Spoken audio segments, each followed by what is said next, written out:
El consumo de hidrógeno se multiplicará por 6 de aquí a 2050.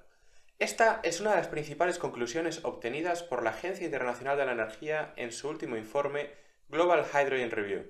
Hoy hablaremos sobre esta agencia y sobre el papel que tiene en el análisis e influencia en el sector del hidrógeno. Yo soy Bryce Armiño. Y yo soy Javier Pollos.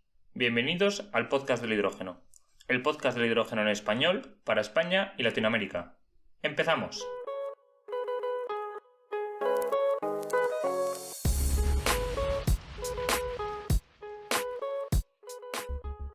En el capítulo de hoy, Bryce, traemos seguramente al organismo con más reputación internacional en el ámbito de la energía, que no es otro que la Agencia Internacional de la Energía, como bien has dicho en la introducción. Esta agencia sirve como referente no solo para empresas, sino también para países a la hora de desarrollar sus políticas energéticas. Y para hablar sobre esto, contamos en el podcast del hidrógeno con la presencia de José Miguel Bermúdez, ingeniero químico y doctor por la Universidad de Oviedo, con experiencia postdoctoral en el CSIC, en el Imperial College de Londres y, desde hace 2 años, analista especializado en hidrógeno y combustibles alternativos para la Agencia Internacional de la Energía. José Miguel, muy buenos días y gracias por estar con nosotros en el podcast del hidrógeno. Buenos días, Bryce. Muchas gracias por la invitación también. Buenos días, José Miguel. Lo primero de todo, nos gustaría pedirte que te presentaras, tanto a ti como a la agencia, la IEA, para que nuestros oyentes os puedan conocer, si es que hay alguno que no conoce la agencia.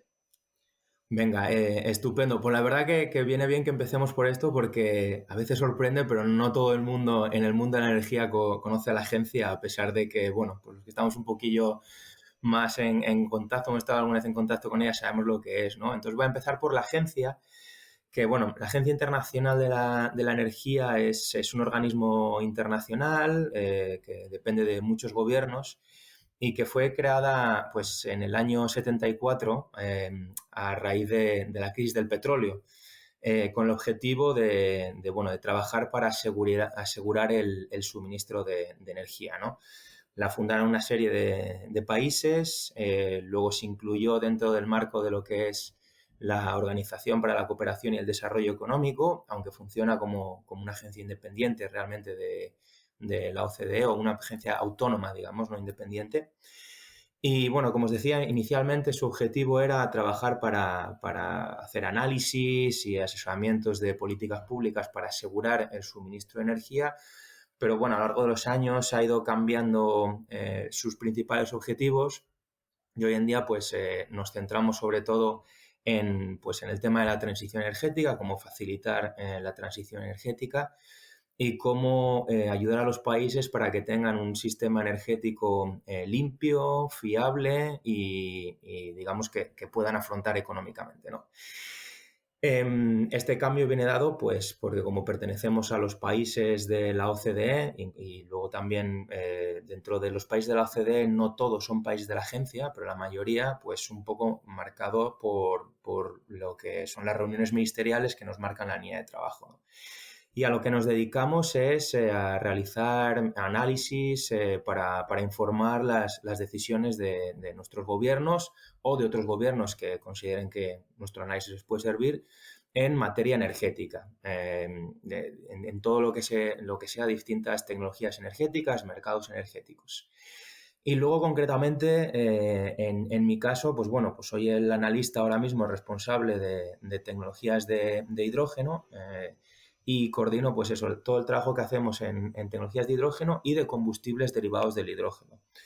Como os decía, pues hacemos análisis de tecnologías y de mercado y también me encargo de coordinar las actividades que tenemos de cooperación internacional con distintas industrias y con distintos gobiernos, tanto de la agencia como de fuera de la agencia. Muy bien, muy interesante. Dices que trabajas, ¿no?, como analista especializado en hidrógeno y en combustibles alternativos.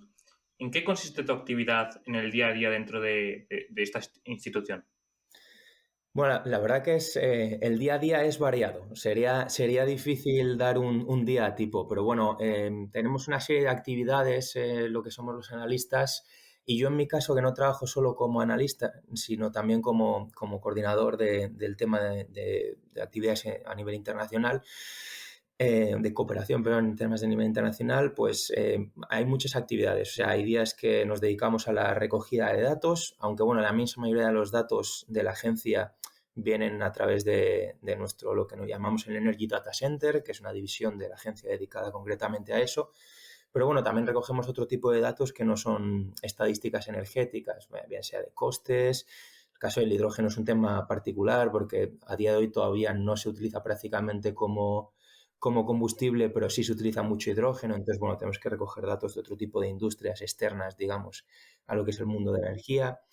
Nos dedicamos mucho tiempo a la preparación de informes, la realización de análisis y preparar informes o pequeños comentarios, digamos, que nos piden los gobiernos, asesoramiento. Tenemos muchas reuniones bilaterales con los ministerios o con equipos ministeriales de los miembros de la agencia para orientarles en temas de políticas públicas o de políticas de tecnología energética. Tenemos que organizar bastantes eventos, sobre todo un poco lo que os decía antes en temas de cooperación internacional, pues digamos, eventos bilaterales entre gobiernos de la agencia y otros gobiernos que no son de la agencia, para buscar rutas de cooperación, intereses en común y demás. Y luego también tenemos muchas reuniones bilaterales con otras partes interesadas, que ya sean la industria o incluso la academia, digamos un poco para informar pues, nuestros modelos o nuestros análisis en temas energéticos. Así que bueno, en función del día pues surgen unas cosas u otras. Y luego también pues una parte que a lo mejor es un poco la menos agradable, no dejamos de ser un ente público y bueno, pues también hay veces que toca hacer bastante papeleo y bastante administración. No os libráis. Eso no, eso en estas instituciones nunca. Oye, pues súper interesante, la verdad, porque muchas veces pues nosotros vemos esos informes, ¿no? O esos eventos que salen a la luz y no vemos todo lo que hay por detrás. Yo sí que quería preguntarte, porque antes estabas mencionando sobre, bueno, que ahora os estáis enfocando más en la transición energética y esto pues lo realizáis no solo proveyendo de datos que son en su gran mayoría públicos y que son muy interesantes, sino que también estáis publicando informes, yo ya diría que hasta divulgativos, además de ser una clara guía hacia la descarbonización, ayudáis a hacer políticas, dais recomendaciones a países. Esto se ha visto clarísimo sobre todo porque durante la época de la pandemia, debe ser que teníais mucho tiempo en casa, que habéis sacado un montón de informes, ¿no? Sobre creación de trabajos sostenibles, el net zero, etcétera. Y las políticas de muchísimos países, entre los que yo creo que deberíamos incluir a gran parte de los de la Unión Europea, pues se han basado en estos informes. Es que quien se haya leído los informes ve que hay un montón de referencias en las políticas nacionales, ¿no? ¿Cómo sois capaces vosotros de elaborar todo esta amalgama de soluciones, de datos, etcétera? ¿Cuál es la maquinaria que permite redactar todo esto y ofrecer tanto valor? Pues a ver, os explico un poquito cómo es el proceso de cómo funciona la agencia, pues eso, para este tipo de trabajos, ¿no? Es, como dices, una maquinaria compleja, pero por suerte está bastante bien engrasada. La verdad que es un grupo de trabajo pequeño, pero, o sea, en la agencia creo que somos unas 300 personas, pero realmente que seamos analistas, ya sea en tecnologías, en mercados o en regulación, somos en torno a un tercio del personal, aproximadamente unos ciento y pocos. Entonces, bueno, al final, pues se trata de, pues eso, de engrasar una maquinaria que va por muchas partes, ¿no? La principal clave para informar cualquier análisis que hacemos está en la recogida de datos, ¿no? Como os comentaba antes, lo primero que tenemos es esta división estadística, el Energy Data Center, que para mí, al menos personalmente, me parece que es el corazón de la agencia. Luego, a lo mejor, tienes otros cerebros alrededor manejando los datos y tratando de entenderlos e interpretarlos, pues los datos no son buenos, esto no va a ningún lado, ¿no? Entonces, bueno, la división estadística, que es pues la que recoge directamente de los gobiernos de la agencia y de los gobiernos de la OCDE los datos, y que además también consigue recoger datos de otros gobiernos que no son nuestros, ¿no? Entonces, es fundamental y yo creo que es la base de datos, al menos en temas de energético, la más importante que existe. Y luego, pues bueno, a través de las relaciones directas que os explicaba antes con otras industrias, para recoger datos que no están en las estadísticas oficiales, que en el caso del hidrógeno es fundamental, pues bueno, tenemos muy buenas conexiones pues con consultores, con por ejemplo, con asociaciones internacionales, como puede ser la Asociación Internacional de Fertilizantes, para recoger, también colaborar con ellos para recoger buenos datos. Y luego además tenemos una serie de redes de colaboración entre academia e industria, que son los llamados los Technology Collaboration Programs, y que son fundamentales porque realmente son una red súper compleja, de una estructura muy compleja de colaboración entre distintas instituciones que nos facilitan unos datos muy potentes. Luego, aparte de lo que es los datos, pues bueno, el material humano, como os digo, es un poquito escaso en el tema de los analistas, pero la verdad que es de muy alta calidad. Aquí hay gente que tiene una experiencia brutal en cualquier tema que se te pueda ocurrir. Que a lo mejor te encuentras un día con, pues, un ejemplo que a mí me pusieron el día que hice la entrevista, ¿no? Te puedes cruzar en el ascensor con un tío que lleva toda la vida trabajando en el mundo del carbón y que te puede dar una ayuda en un tema concreto de alguno de tus informes, o que te puede poner en contacto con la gente adecuada para este tipo de informes, ¿no? Entonces tenemos eso, unos analistas expertos en los 3 campos, en tecnologías, en regulación y en mercados. Y luego también tenemos una red de contactos y de consultores especializados que nos ayudan en distintos trabajos cuando son especializados en algunos de los temas, ¿no? Otra clave es, digamos, definir el tema del informe, ¿no? Esto, ¿cómo definimos qué vamos a tocar en cada informe? Obviamente tenemos una serie de informes que son regulares, que siempre son los mismos, el World Energy Outlook, el Energy Technology Perspectives, que a veces sale todos los años, a veces sale cada 2, a veces sale cada 3, depende un poco de lo que tengamos de disponibilidad. Y otros, pues el oil Markets, el Gas Markets, todos estos son regulares, ¿no? Y luego otros vienen mandatados por los gobiernos de la agencia. El The Future of Hydrogen fue una petición concreta del gobierno de Japón. El Global Hydrogen Review es un informe que viene, pues, de los países que colaboran en el Clean Energy Ministerial. Entonces, esto normalmente la elección viene dado por los mandatos de los gobiernos, que ellos son los que dicen, oye, por nuestras relaciones con industria, con academia y demás, creemos que tenemos que regular o que legislar sobre este tema y necesitamos que nos ayudéis y que nos deis vuestra visión y una serie de recomendaciones, ¿no? Y luego normalmente el scope de nuestros informes suele ser nivel global, ¿no? Nosotros tratamos de que sean bastante globales, pero sí es cierto que en ocasiones hay informes que son más, digamos, regionales o a veces incluso para un solo país. Tenemos unos casos muy concretos que, de hecho, todos los países de la agencia regularmente les hacemos un informe sobre sus políticas públicas, una revisión. Y bueno, eso ya requiere una labor adicional, digamos, de investigación para construir lo que es el informe. Y luego, al final, la clave del éxito es tratar de involucrar a la mayor gente que pueda estar en la agencia, ¿no?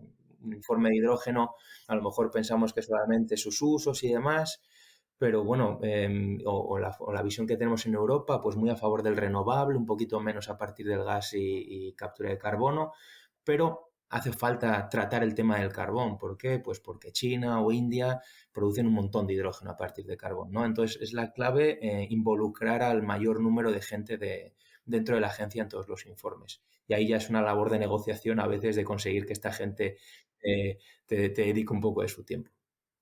Claro, pues qué interesante. Interesante, claro, porque además entiendo que después vosotros con todos estos datos, estos analistas, todas esas recomendaciones van dentro de programas de modelado energético, o es simplemente algo que con el conocimiento de vuestros analistas elaboráis esas recomendaciones, esas políticas.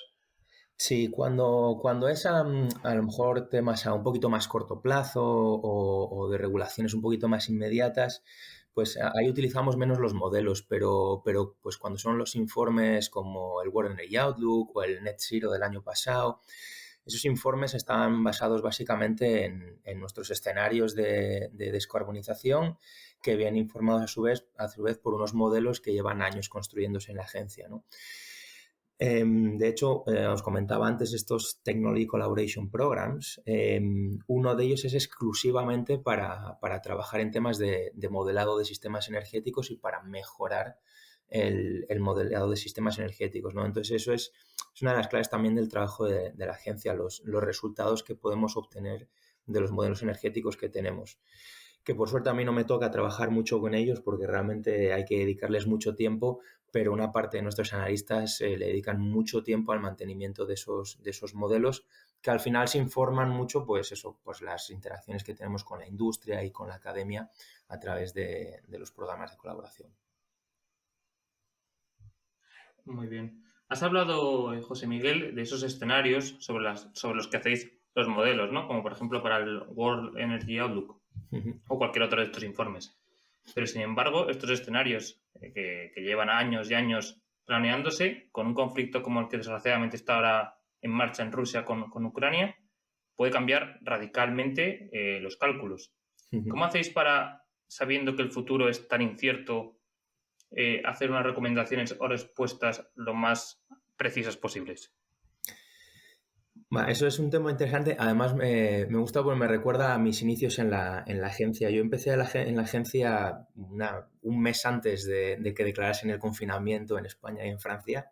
Y nosotros estábamos trabajando en el Energy Technology Policies que se publicó ese año, ¿no? Y de hecho el informe estaba ya, o sea, se mandó para la revisión entre pares justo una semana antes del confinamiento. Lo que pasó es que hubo que volver a hacer el informe de cero. ¿Por qué? Porque obviamente la pandemia cambió completamente el punto de partida del informe. Entonces tuvimos que rehacer completamente el informe. Fue una experiencia interesante para vivir, pero que espero que no me vuelva a tocar. Así que espero que el tema del conflicto con Ucrania pues no toque en exceso el trabajo de modelado de este año, la verdad. Entonces, bueno, es realmente un reto, porque es cierto que todas estas cosas pueden, variar sobre todo el punto de partida, ¿no? Nosotros lo que pensamos es que es clave definir bien el punto de partida, pero sobre todo es clave definir el punto de llegada y digamos, las consideraciones que hacemos para informar el modelo. Y eso lo hacemos, sobre todo a través de la red de contactos y construyendo relaciones de confianza con la industria, con los gobiernos, con esas partes interesadas que realmente son las que luego te pueden ayudar a interpretar muchas veces la información que existe, que está disponible y cómo involucrarla en el modelo. Y otra cosa que también nos gusta decir es cuando nosotros presentamos los modelos a largo plazo, no hay que fijarse en los números que presentamos, ¿no? O sea, cuando yo digo en nuestras presentaciones, pues en el Net Zero escenario nosotros decimos que la demanda de hidrógeno tiene que crecer 6 veces, ¿no? Sobre lo actual. Lo importante no es que crezca 6 o 3 o 10 veces. La clave es que se entienda el mensaje de que tiene que aumentar y que se tiene que expandir a nuevos sectores. Ese es el mensaje claro. Que vaya a ser la demanda 100 millones de toneladas de hidrógeno en transporte en 2050, el que quiera decir que eso es exacto o es preciso, vive en un mundo que es completamente irreal. Lo importante que tenemos que entender es que va a hacer falta hidrógeno y combustibles derivados del hidrógeno en el transporte. Y eso es lo que nosotros tratamos de mandar en los mensajes. O sea, cuáles son las tendencias que esto tiene que seguir y entonces tratar de dar recomendaciones para ayudar a los gobiernos a tomar, a facilitar que esas tendencias se produzcan, ¿no? Pero no, muchas veces pues nos dicen, es que vosotros decís eso, que la demanda va a ser 6 veces mayor y el Hydrogen Council dice que 10 y luego viene BP y dice que 4. Pues mira, no sé quién de los dos, a lo mejor nosotros somos los que estamos más alejados de la realidad o los más cercanos, no lo sé, pero lo cierto es que todos estamos diciendo que tiene que ser mayor, ¿no? Y ese es el mensaje. Entonces un poco lo que tratamos es no tratarnos de dar recomendaciones muy concretas, sino sobre todo orientar en las tendencias y cómo se pueden facilitar esas tendencias. Interesante. No, nadie es adivino y menos a largo plazo, ¿no? Efectivamente. Porque de esto hay ejemplos que, o sea, sí que muchas proyecciones de eso que se menciona siempre, ¿no? De la solar, de la eólica, etcétera, que siempre se han quedado esas proyecciones por debajo de lo que ha sido después la realidad. Sí, eso. Que no quiero decir que vaya a ser en el caso del hidrógeno, pero que al final es imposible, claro. Claro, totalmente. Luego, además, el caso de las renovables, bueno, eso la verdad que nos podría dar para otro capítulo solo del podcast. También siempre se ve esta gráfica, ¿no? De que se construyó muy bien construida tomando los datos de nuestro, digamos, el escenario que llamamos ahora STEPS, Stated Policies, que es como un business as usual, ¿no? O sea, si el mundo está mejorando en algo, es que hace que ese escenario quede viejo al día siguiente de publicarse. Y nosotros eso lo sabemos. Nosotros lo que siempre hemos dicho de esas predicciones es, ojo, esto es hacia dónde vamos si no se toman medidas para que esto cambie. Y normalmente enseguida se toman medidas y por eso siempre nos hemos ido quedando cortos en esas predicciones, ¿no? Y luego también otra cosa que influye muchísimo es la visibilidad que hay de ciertos países, ¿no? O sea, quien rompió completamente esas predicciones fue China.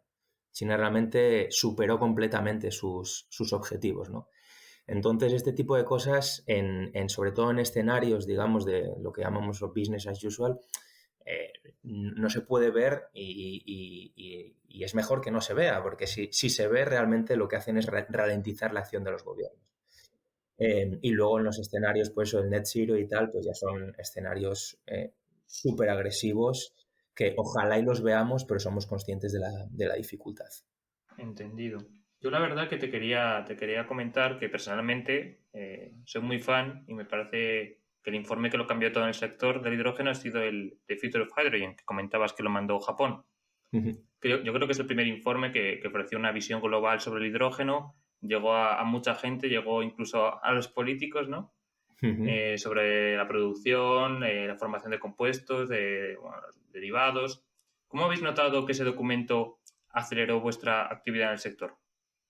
Bueno, nuestra actividad la aceleró de una manera pues sin precedentes. Voy a dar algunos ejemplos.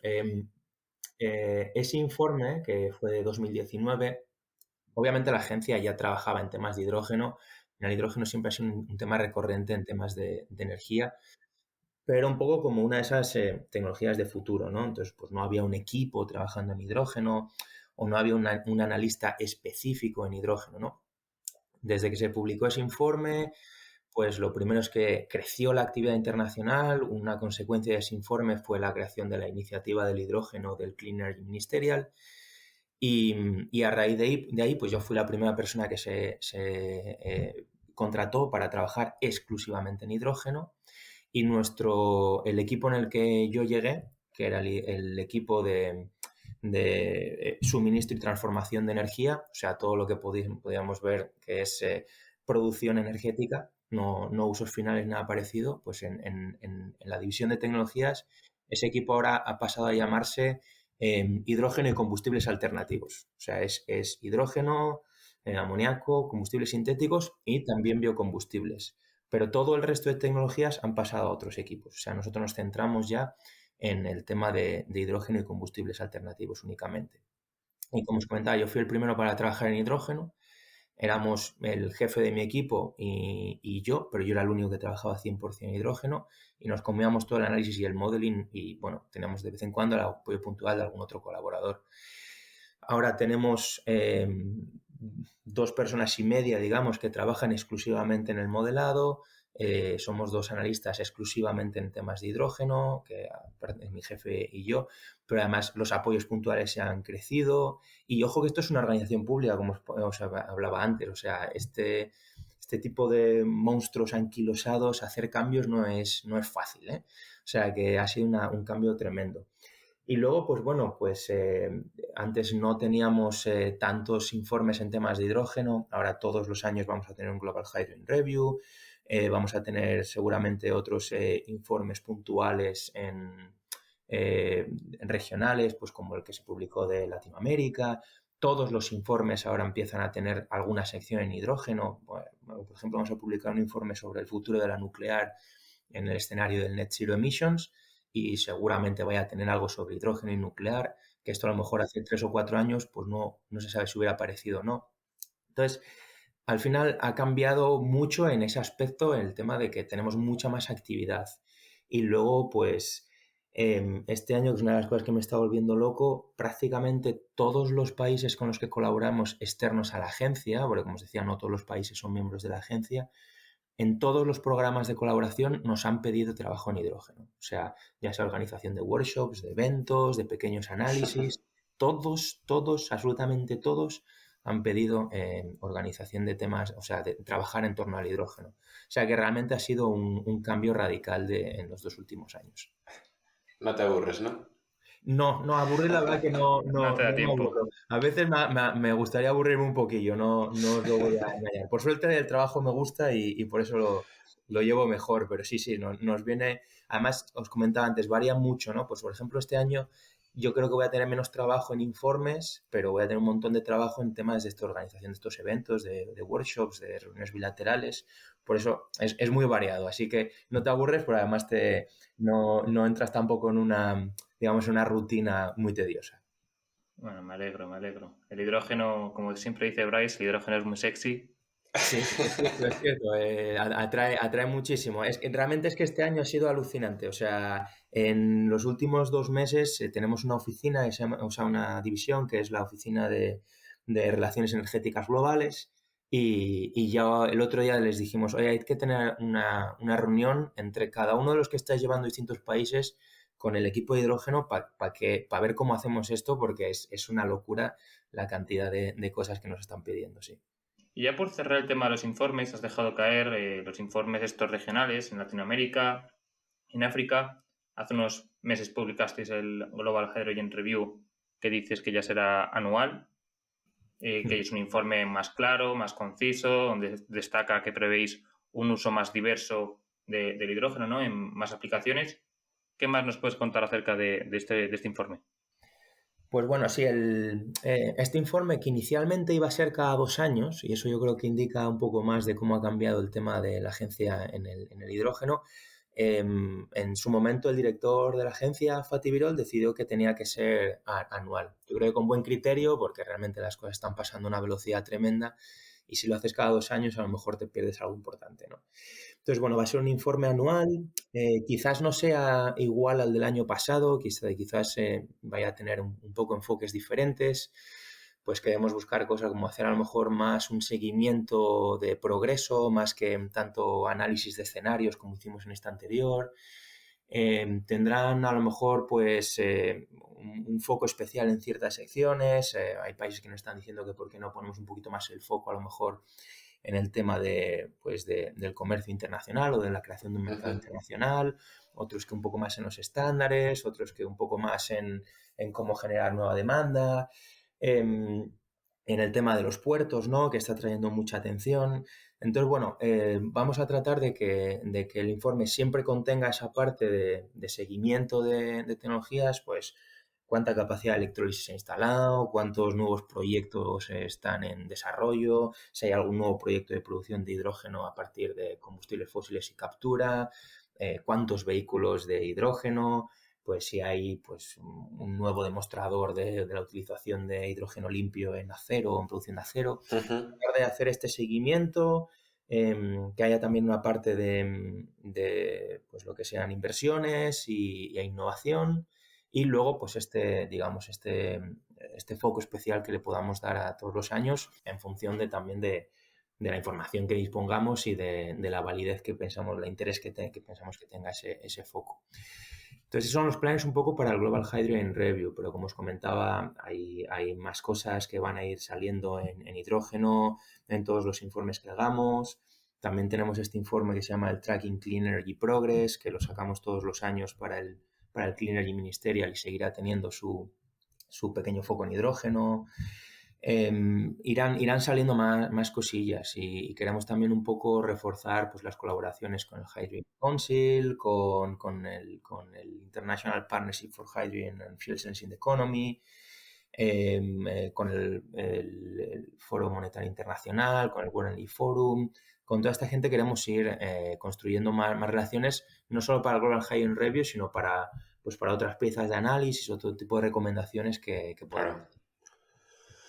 Claro, al final esto no es cosa de unos, ¿no? Y los datos que vienen de varios sitios pues siempre ayudan a elaborar mejores propuestas.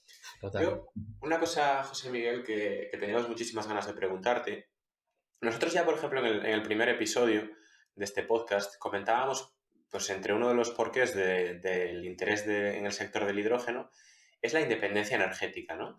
y cómo todo esto pues va a cambiar pues los poderes en el tablero de la geopolítica a nivel mundial. Vosotros lo veis todo desde arriba, como dirían pues el The Big Picture, ¿no? Sois capaces de ver qué países van a empezar a perder cierto poder a la hora de negociar con sus productos energéticos, qué países lo van a ganar. ¿Qué tal si nos cuentas un poco sobre cómo el hidrógeno va a cambiar este status quo?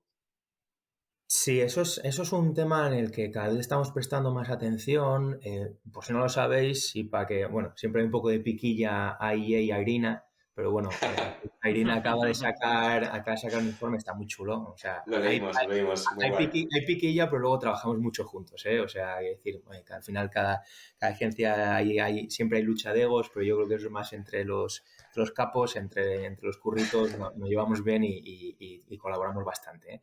Bueno, saca un informe que está bastante chulo y que empieza a explorar esto, porque creo que es necesario empezar a poner un poquito el foco en ese tema, que realmente yo creo que es muy difícil a día de hoy saber cómo va a variar este status quo, el hidrógeno, pero parece claro que si se desarrolla ese mercado internacional del hidrógeno que muchos países están persiguiendo, parece bastante claro que en esa partida va a haber nuevos jugadores, va a haber jugadores que puedan perder un poco de su papel, otros que vayan a ganarlo.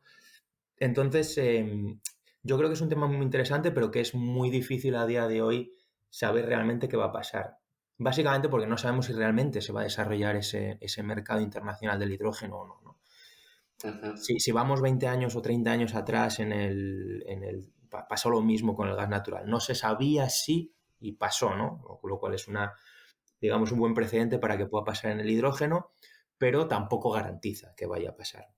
Entonces, bueno, nosotros pensamos que si pasa, sí vamos a ver ciertas regiones que vayan a poder ganar un cierto peso en lo que es en el suministro de combustibles limpios, ¿no? Y ahí está, pues, regiones como puede ser el norte de África, el África subsahariana, América Latina. Son regiones que a día de hoy no son grandes productores de combustibles y podrían volverse. Yo creo que el Mediterráneo también tiene un papel que jugar y yo creo que ahí pues Portugal, España, Italia, Grecia cuentan con una ventaja y es que realmente va a haber nosotros pensamos que va a haber tres grandes centros de demanda que son Japón, Corea y el norte de Europa. Y obviamente si tú puedes exportar a 3.000 kilómetros hidrógeno a través de una tubería, va a salir más barato que si lo tienes que Sí. transportar desde 10.000 kilómetros en un barco, ¿no? Ya sea hidrógeno, ya sea amoníaco, ya sea lo que sea. Entonces, parece que eso va a cambiar. Luego, ciertos actores que están hoy en día y que hoy en día, digamos, un poco parten el pastel, van a seguir ahí. O sea, yo creo que los países del Medio Oriente o Australia, que hoy en día son los grandes exportadores también de gas natural, pues van a seguir haciéndolo. Son regiones que además cuentan con la capacidad de producir tanto hidrógeno renovable como hidrógeno a partir de fósiles con captura de carbono y que además ya están dando pasos, ¿no? O sea, ellos son conscientes que muchos de sus grandes clientes están teniendo ya compromisos de cero emisiones. Por lo tanto, no van a poder seguir solo consumiendo gas natural, van a tener que consumir otro tipo de combustibles. Y están tratando de dar los primeros pasos para ver cómo pueden posicionarse y poder ser también suministradores de hidrógeno limpio, ¿no?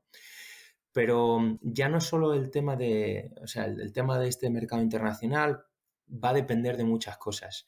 ¿Cuánta demanda va a haber realmente? ¿Vamos a realmente generar tanta demanda como puede necesitar este mercado internacional? ¿Va realmente el norte de Europa a generar tanta demanda? Y eso va a depender de Sí. muchas cosas. Va a depender, pues, de qué otras alternativas limpias hay. ¿Qué alternativas limpias entran antes en el mercado y ganan suficiente cuota de mercado? ¿Van a tener una ventaja inicial sobre el hidrógeno o no? ¿Va a entrar antes el hidrógeno? ¿Qué tanto se electrifica? ¿Qué tanto se puede solucionar con captura de carbono? Es muy difícil saberlo a día de hoy, ¿no? Una discusión que tenemos aquí muchas veces, bueno, dejamos fuera el tema del coche, o sea, el coche está claramente dominado por las baterías, esto no, yo creo que no hay mucho que discutir ahí, pero el tema de los camiones, ¿no?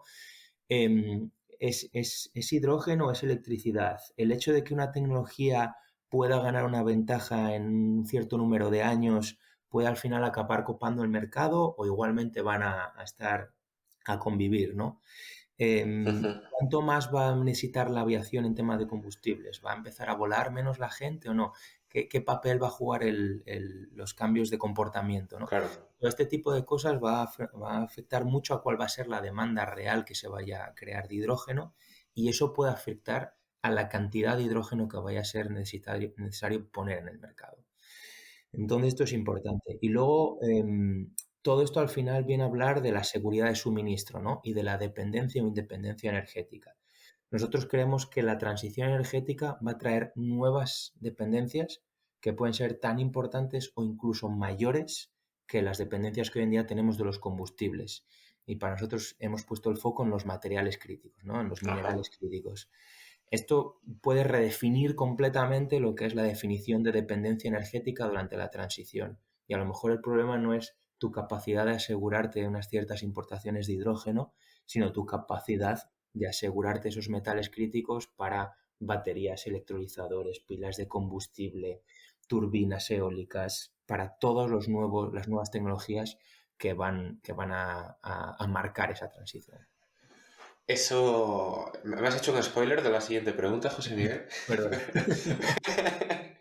No, pero vamos, que es lo que queríamos comentar, ¿no? Porque además es una lástima, porque mira, tengo aquí justo un libro que, bueno, yo veo en la librería Así se domina el mundo y tengo que comprarme ese libro, que es justamente de Pedro Baños y habla de geopolítica, ¿no? Y de cómo esos juegos de poderes en el futuro, pues por desgracia, vamos a tener que seguir siendo amigos de países que no queremos ser amigos. Por ejemplo, menciona que este tema de las tierras raras, minerales especiales, pues por ejemplo China, Corea del Norte, Rusia, son grandes potencias.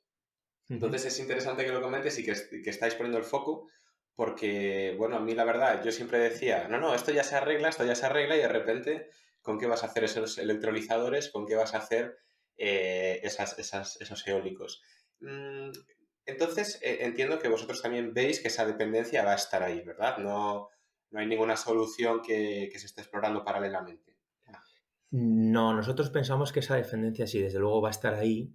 Pero lo que hemos recomendado a los países es que empiecen a tomar ya medidas para minimizar esa dependencia, ¿no? O sea, si tú vas a necesitar muchas tierras raras, pero no tienes tierras raras, o tus tierras raras son muy caras de explotar, oye, en España hay yacimientos de tierras raras, lo único, bueno, a lo mejor son caros, son contaminantes, obviamente, sobre todo en su procesado, pero si tú no las tienes, tienes que poner en marcha estrategias pues que te permitan en el final de la vida de los distintos equipos que las usen ser capaz de reciclarlas, ¿no? Hay que poner un poco el foco en esto, en tener que minimizar de eso, ese tipo de dependencias. Hay que empezar a movilizar esas inversiones que te puedan ayudar, pues eso, a poder tener tu propio suministro, si no de toda la demanda que vas a tener de este tipo de tierras raras, de platino, de iridio,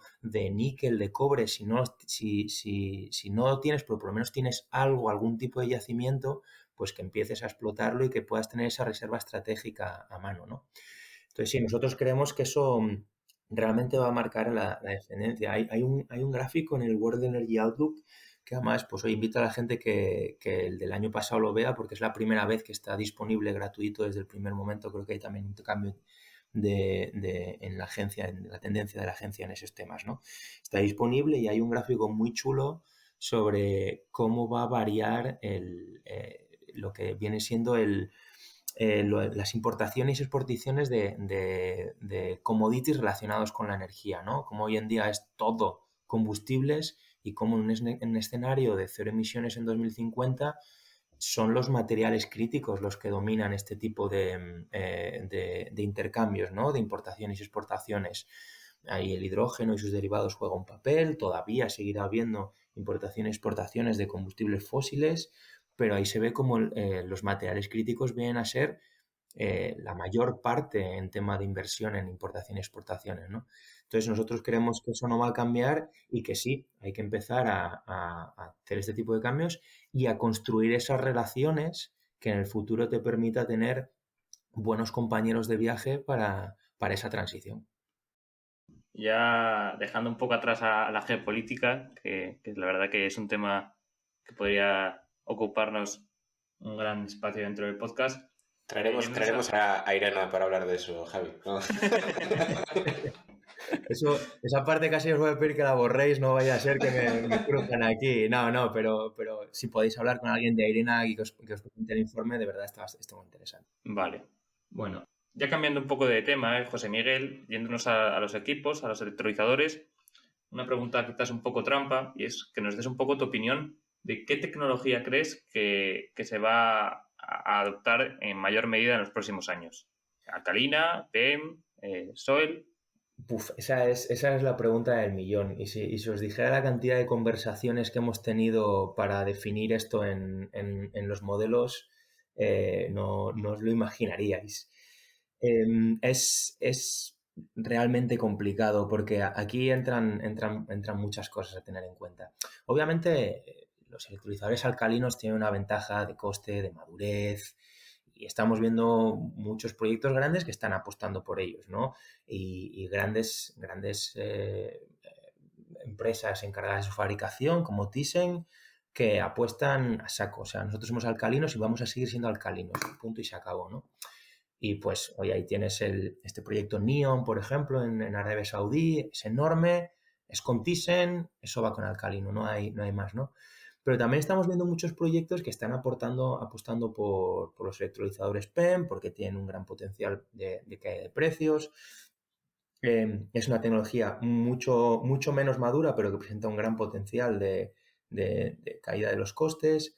Además presenta esto que los ingleses llaman los spillovers, ¿no? Que puede tener la innovación en las pilas de combustible, puede beneficiar a los electrolizadores. Es un tema bastante interesante. Entonces es difícil saber, porque luego encima también estamos viendo muchos proyectos y hemos hablado con bastantes compañías que están desarrollando proyectos que os dicen, pues oye, pues no es alcalino o PEN, es que es alcalino y PEN, ¿no? Nosotros queremos tener una base de alcalinos y además una parte de nuestra potencia instalada con PEN para que se adapten a la variación de las entradas y salidas de las entradas de energía que nos pueden dar las renovables, ¿no? Entonces, es muy difícil a día de hoy verlo. La inmensa mayoría de los proyectos que han anunciado que se van a instalar no han dicho todavía qué tecnología van a utilizar, ¿no? Bueno, hay algunos claros, si en un proyecto va Thyssen ya sabes que va a ser alcalino, si en un proyecto va ITM ya sabes que va a ser PEM, ¿no? Sí. Pero hay muchos proyectos que no lo dicen o lo están estudiando o están considerando, ¿no?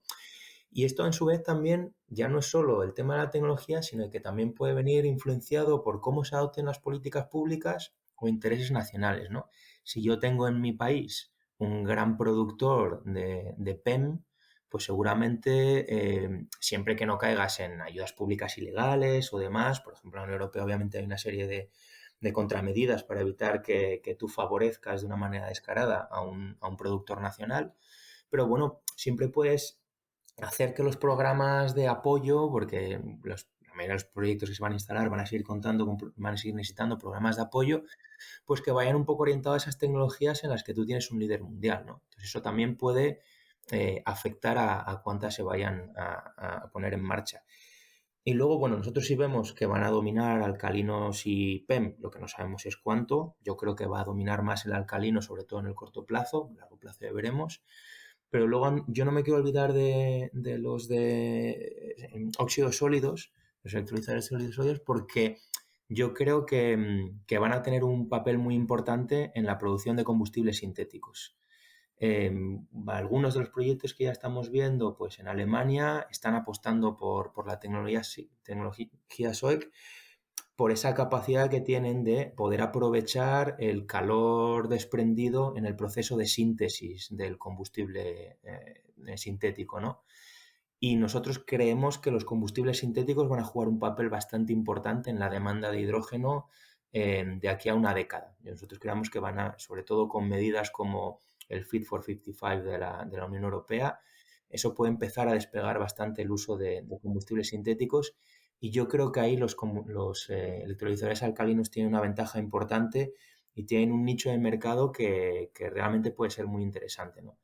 Por eso tratar de hacer algún tipo de predicción, joder, yo casi se lo dejo a las consultoras y que sus clientes se la jueguen, porque yo no me atrevería a decirle a la gente cuál puede ser la tecnología que a la larga vaya a dominar. Yo creo que va a haber un cierto reparto.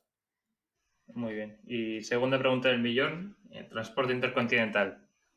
Amoníaco, hidrógeno líquido incluso. Bueno, pues mira, ahora mismo este Suizo Frontier, ¿no? Este carguero que ha desarrollado Kawasaki para este proyecto de Japón y Australia, Australia. se está cargando, ¿no? En Australia, ¿no? O sea que eso ya vamos a ver el primero. Pero hombre, claro, el amoníaco parte con una ventaja tremenda. O sea, su transporte ya está completamente desarrollado, es uno de los commodities, ¿no? De productos químicos que más se exporta y se importa en el mundo, o sea que parte con una ventaja muy importante.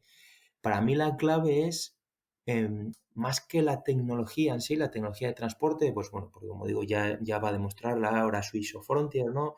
Y habrá más proyectos que traten de demostrarla.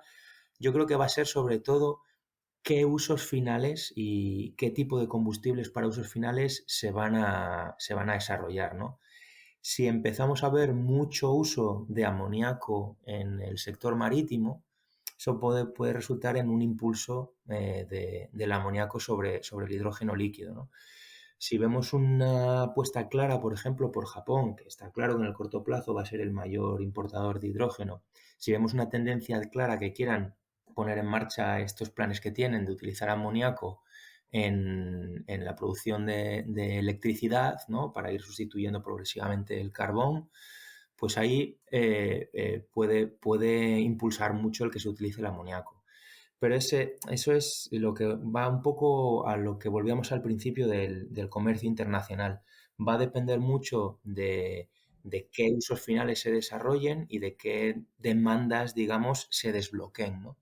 Y yo creo que también un poquito más a largo plazo, el tema de los combustibles sintéticos pueden empezar a ganar una cuota de mercado importante si se empiezan a utilizar en gran medida en aviación, ¿no? Y esa Claro. puede ser una opción para países que están más distantes, como puede ser el caso de Chile, de los centros de demanda, que seguramente para transportar hidrógeno van a sufrir porque sus distancias de transporte son enormes y eso pesa mucho cuando lo que transportas es hidrógeno, pero pesa mucho menos cuando lo que estás transportando es el combustible sintético ya, ¿no? Entonces yo creo que ahí nosotros pensamos que Chile puede tener un potencial importante con amoníaco, pero sobre todo con combustibles sintéticos. Pues sí, lo vemos de la misma forma, yo creo. Ujú. Aquí una recomendación que hacemos nosotros bastante también es eso de no pensar en reconvertir el hidrógeno. Es decir, está claro que muchos países van a tener su producción propia de hidrógeno y eso es ideal para los usos de hidrógeno puro, pero un país como Chile que pueda generar metanol, pueda generar amoníaco, cuando ese metanol amoníaco llegue a Alemania, no pensar en reconvertirlo, porque al final es un coste, es un gasto Ujú. energético, hay usos de sobra para el metanol, para el amoníaco y quizás pues en nuestra opinión es un poco más por donde van a ir los tiros. Vas a importar amoníaco si necesitas amoníaco, vas a importar metanol si necesitas metanol. Efectivamente. Y luego otra cosa que también va a jugar un papel importante es, habéis puesto por el ejemplo de Alemania, ¿no? Luego hay una cuestión importante, es, ¿me conviene más importar hidrógeno de estos centros de producción o llevar allí la producción de acero y traer el acero, ¿no? Sí, Que eso realmente, si tú lo analizas desde el punto de vista del coste, pues probablemente te salga más barato. Pero claro, eso también implica una deslocalización de tu industria, ¿no? Mm. Entonces, sobre todo en el norte de Europa hay un enorme interés en el tema del hidrógeno, precisamente por mantener una actividad industrial que lleva años cayendo y una industria que lleva años deslocalizándose, ¿no? Entonces ahí ya no solamente juega un papel el tema de qué usos finales se van a desbloquear, sino qué políticas públicas pongo en marcha y cuál es mi objetivo con el hidrógeno, ¿no? Si realmente lo que estoy buscando es conservar mi industria. Eso va a jugar también un papel importante. pues muy interesante ese punto, ¿no? Porque sí que es cierto que la electricidad, la energía barata al final es un imán de empresas Ujú. intensivas energéticamente y eso atrae a otro tipo de empresas. Una pregunta que me surge a mí, yo creo que ya es la última también para terminar mi parte. Y es importantísimo. ¿Dónde veis vosotros los principales obstáculos para que estos planes que tenemos para desplegar una economía del hidrógeno global puedan impedir este desarrollo? A ver, una cosa que nosotros sí insistimos bastante, o sea, al menos es el punto de vista de la agencia, es que nosotros no creemos en el tema de la economía del hidrógeno, ¿no? Nos parece que el concepto que siempre se ha utilizado de la economía del hidrógeno, que es, digamos, un sustituto de los combustibles fósiles a lo largo de todo el sistema energético, nosotros no lo vemos así. Nosotros pensamos que el hidrógeno va a jugar un papel fundamental en la transición energética, pero sobre todo va a jugar un papel muy focalizado en ciertos sectores. No lo vemos como un vector energético tan global que pueda jugar un papel en todos los sectores, ¿no? Casos de la movilidad ligera, los usos domésticos, pensamos que ahí va a tener mucho menos, ¿no? Entonces, por eso, si os dais cuenta que nunca utilizamos el término de economía del hidrógeno, sobre todo porque hay mucha gente que considera que la economía del hidrógeno es eso, ¿no? Que luego al final la economía del hidrógeno pues es un poco lo que cada uno define. Pero bueno, ya hablando un poco de lo que es las barreras para la adopción del hidrógeno como un vector energético, sobre todo para esos fundamentales, pensamos que lo primero que es fundamental y que corre mucha prisa es el tema de los estándares. Necesitamos realmente estándares y sistemas de certificación que nos permitan garantizar o que permitan garantizar a los productores y sobre todo a los consumidores finales que ese hidrógeno que están utilizando es bajo en carbono, que no es un hidrógeno que lo he producido en un reformador sin ningún tipo de medidas de mitigación de emisiones, ¿no?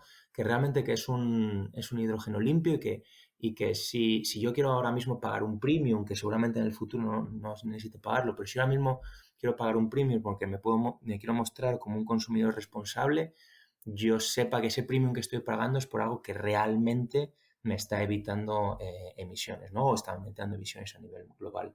Por eso, para que surja este mercado del hidrógeno y del hidrógeno limpio, que es el que tiene sentido que surja, es Sí. fundamental el tema de los estándares y los sistemas de certificación. Se está haciendo mucho trabajo, pero pensamos que es un tema urgente. El segundo tema para nosotros es el tema del desarrollo tecnológico. Yo siempre que hago las presentaciones del Global Hydrogen Review, nos gusta decir que la historia del hidrógeno va a ser una historia de éxito siempre y cuando sea una historia sobre innovación. Si no innovamos para garantizar que se desbloquean esas demandas que nosotros pensamos que pueden ocurrir, ya sea en usos industriales, ya sea en el transporte, sobre todo en transporte marítimo, en aviación, Ujú.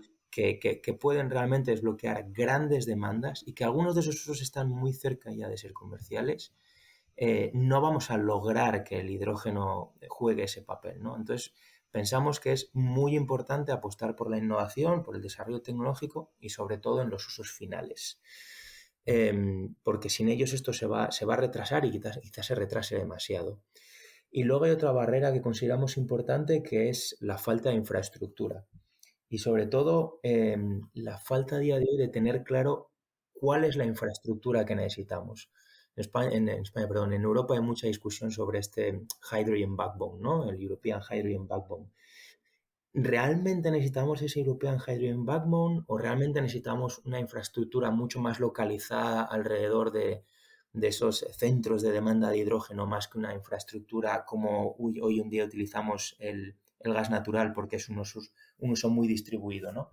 Entonces, entender qué infraestructura realmente vamos a necesitar y luego ponerla en marcha, ¿no? Y Ujú. eso, pues, el desarrollar infraestructuras de este tipo, grandes infraestructuras energéticas, es algo que recae en los gobiernos, que luego requiere de un desarrollo de regulaciones, de garantía de acceso a terceros, ¿no? Y todas estas cosas que a día de hoy no existen y que realmente es necesario empezar a planearlo cuanto antes, de manera que si al final necesitamos una infraestructura tan desarrollada, no nos vamos a encontrar con que se nos desarrollan esos centros de demanda, pero luego no tenemos manera de cómo conectarlos porque no hemos desarrollado esa regulación a tiempo, ¿no? Entonces, la infraestructura de la regulación yo pienso que es otro gran obstáculo.